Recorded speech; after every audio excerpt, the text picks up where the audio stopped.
In recent weeks, numerous companies have been reevaluating their policies after customer backlash. In just the last few weeks alone, we've seen changes made at Tractor Supply Company, Harley Davidson, and Lowe's, just to name a few. And now, Ford Motor Company is making changes at their company after backlash from customers. Robby Starbuck, the filmmaker and host of the Robby Starbuck Show, has been looking into policies at many companies, and he's been getting a lot of results. And now, you can add Ford Motor Company to the list of companies facing backlash due to internal policies. Today they announced they were making changes, and what they said in their statement is interesting. Just last week, Harley Davidson announced they had ended their diversity, equity, inclusion program, saying they had not operated a DEI function since April 2024. They said, "We see it as every leader's role to ensure we have an employee base that reflects our customers and the geographies in which we operate. It's critical to our business that we hire and retain the best talent and that all employees feel welcome.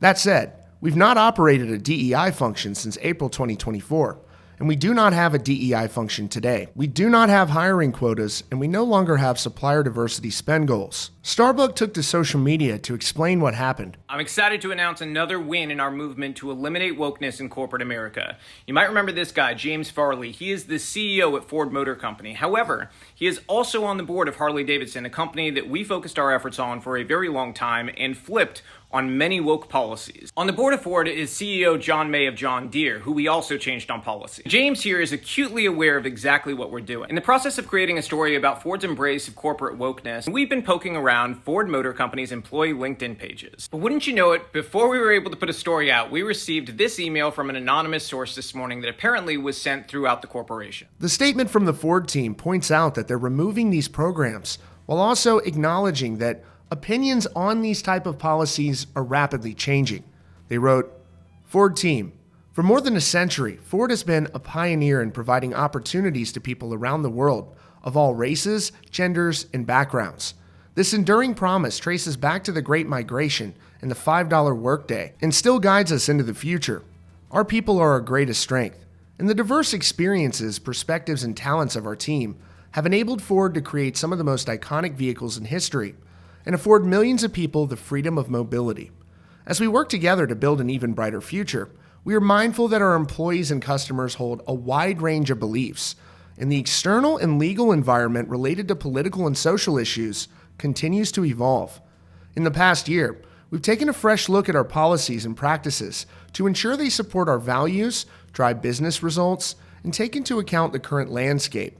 Here's what you should know.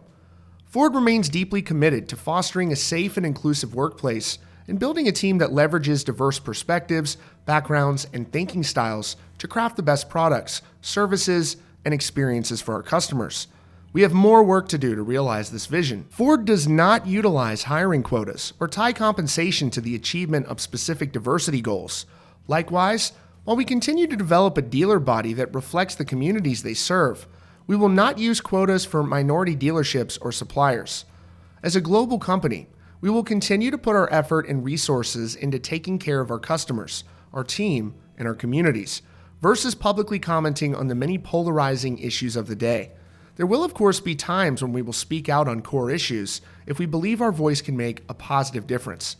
Over the past year, we have evolved our employee resource groups to focus on networking, mentorship, personal and professional development, and community service.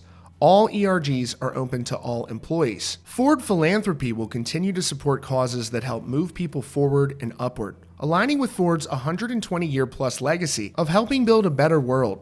We will direct our philanthropic efforts to areas where we can make the biggest positive difference for the most people, including education for the future of work entrepreneurship and essential services, such as our support of and volunteer work with Team Rubicon, the veteran-led group dedicated to disaster recovery. We made the decision earlier this year to stop participating in external culture surveys, such as the Human Rights Campaign's Corporate Equality Index and various best places to work lists.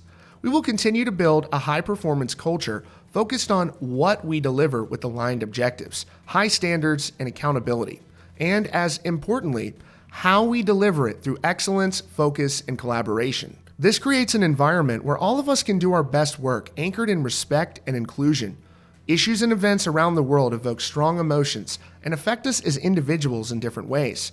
And while we may have differences of opinion, we can treat each other with respect and civility, recognizing how much we have in common as colleagues and friends. Thank you for all you do for Ford every day. Jim Farley. It seems like a lot of businesses are hearing strong feedback from their customers. This statement from Mark Zuckerberg to House Judiciary Chairman Jim Jordan. Zuckerberg says that Facebook felt pressured by the government to remove posts about COVID. And as for Ford, it seems like they're at least acknowledging that most customers would prefer that the automakers stay out of politics and focus on making great vehicles. What do you think? Let us know in the comments. That's your latest update here from CountryCast. Be sure to subscribe with notifications on for the latest news and updates.